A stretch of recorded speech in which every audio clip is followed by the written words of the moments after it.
Starting. So, okay, so you need to do the audio. Or here, I'll do it. Yeah, you got it. I can grab it over here. Okay, so we watched the video, and I didn't really see what that looked like. Except that he just can't sing. So that was videos. What was? What? What was the password?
Some dude's crying. It's work. It's always work.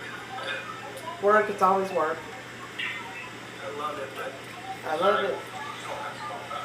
no. First time, I can't. I signed that away. At the lab? Yeah, the lab.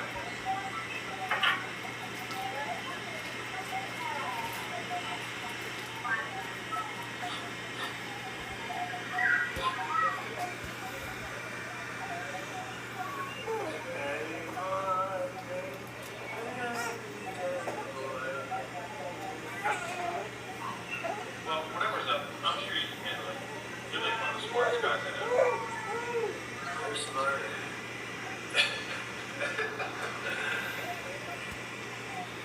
Listen, it can't be as bleak as it feels. I don't know. Probably. You're doing good work. Important work, right? I'm sure the patients are undergoing behavioral testing that they can't technically consider. But I thought they signed up for this study. Only because they're trying to avoid other tests at any cost.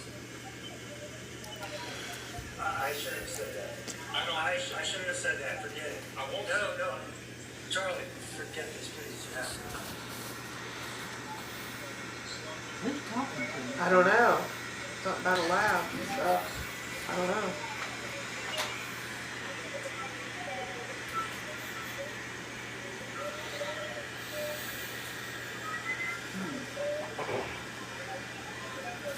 Out of the whole fringe, there's only one doctor. I'll forget this. You have to. Is that on? Oh, wait. You have to delete it.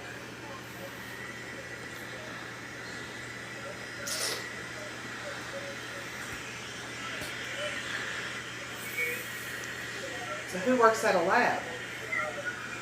Nobody that I know of. No, the plastic surgeon. He's the only doctor out of everybody besides the veterinarian. Plus, he's a pharmacist, so he can technically be a doctor. Yeah, but who has access to a lab? Yeah. Oh. Well, Alright, so there's that. Alright, I'm so. not sure what that means. Okay, so whoever he was talking to works at a lab, has signed an NDA. explain what that means again. Non-disclosure agreement. He can't talk about his work. Mm-hmm. It's privileged. And then he said that the people hadn't been, they don't know what they're doing in the trial or something like that. That they were in the trial because they wanted to get some free tests or something. Oh, so it's some kind of a drug trial? Uh-huh, I think it must be some kind of drug trial.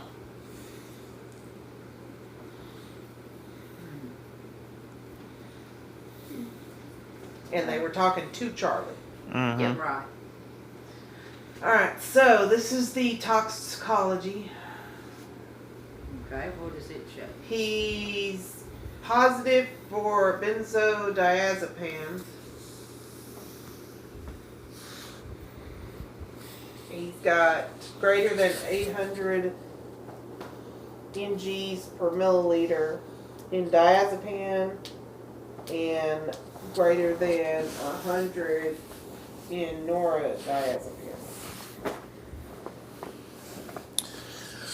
And his blood alcohol was 0.12. That's above the Yes. driving limit. Uh-huh. I don't know where he's at, where he lives. Well, most of This the is most of Illinois. So I don't most of know the alcohol level level is is 0.08. 0.08. Yeah, that's what I thought. So he was He was over. almost twice the legal limit. Yeah. Oh, he was drunk? No, it was what it's saying. Is when he was saying he had a couple of drinks before he had a couple left. of drinks, yeah. Is what it's saying. He had a couple of drinks before he left. And then Or remember before he died. said that they were talking about giving people who would agree to blood tests and who wouldn't. Mm-hmm. Okay, let's see. So the only two that dissented were Gavin Nash, said it was an invasion of privacy, appeared agitated and tense.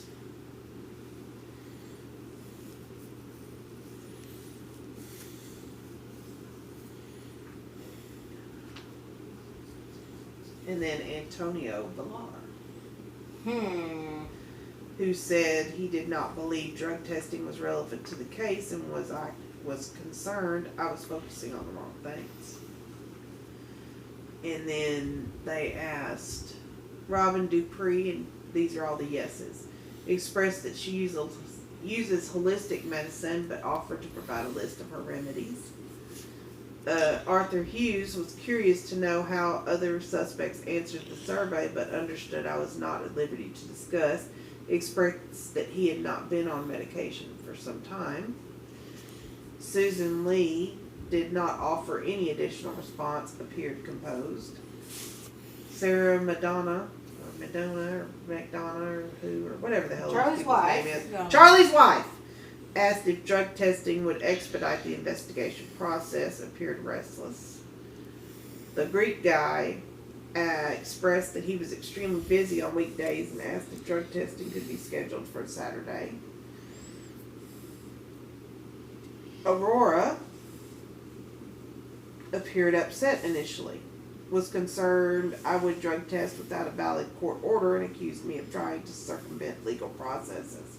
Offered cooperation after I explained I would follow all legal processes should drug testing occur.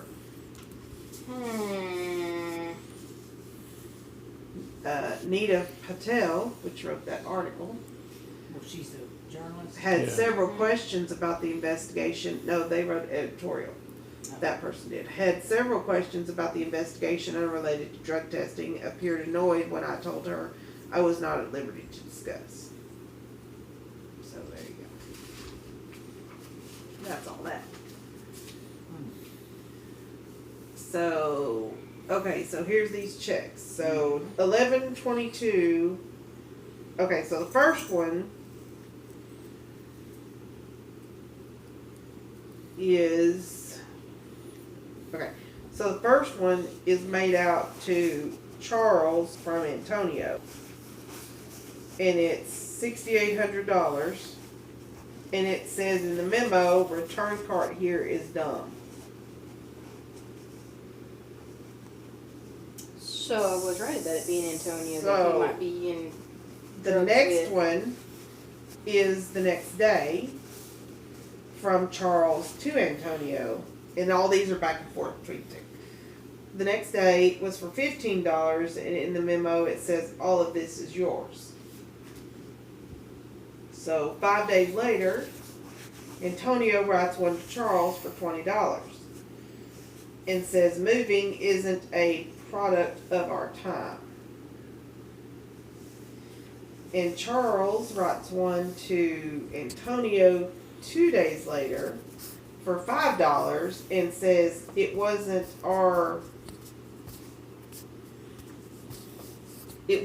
outdoor figure skating. Codes. So why is That's what I'm thinking. the $6,800 check that the victim wrote to Antonio, Uh-huh. what was it for? It says return cart here is done.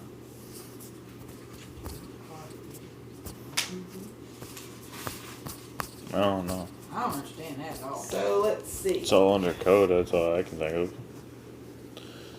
A code that they made up. Okay, so Just like Sarah and N. yeah.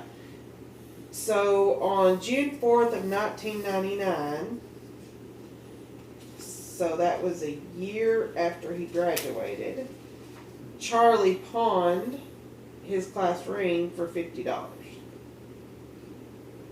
Oh, So he didn't give it to a lover. no. So how did the ring get back in his car? Exactly. If he pawned it, how did it get back So in write his that down. car? He pawned it. I think I no, I didn't put the class. He pawned the class ring, and then how did he end it? 99. Yeah. And it was in His the car. Mm-hmm. So basically, he pawned the ring? Question mark.